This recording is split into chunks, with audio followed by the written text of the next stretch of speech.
আমি আওয়ামী লীগ করি, কিন্তু আমার কোনো পদ পদবি নাই, কিন্তু আমাকে অনেক হুমকি দিতেছে।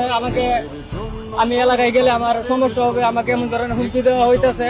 হ্যাঁ, কিন্তু আসলে আমরা তো কোনো কিছু করি নাই, আমরা তো কোনো অপরাধ করি নাই, কোনো অন্যায় করি নাই। সরকার পতনের পর 5 আগস্টের পর থেকে আপনারা সবাই দেখছেন এই পুলিশ ভাইদেরকে কিভাবে আগুন দিয়া পুরায় মারছে। তাদের কোনো বিচার হয় নাই। জি ভাই, আওয়ামী লীগের কার্যক্রম নিষিদ্ধ, কিন্তু আওয়ামী লীগ বাংলাদেশের একটি সবচেয়ে বড় সংগঠন।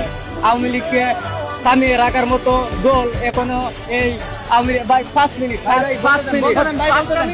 মিনিট সময় দেন। শেখ হাসিনা ফিরে বেশে আর বিপ্রিয় বাংলাদেশে আমাকে 5টা মিনিট সময় দেন প্লিজ। আমরা এই দেশে বাড়াতে না, এই দেশে আমরা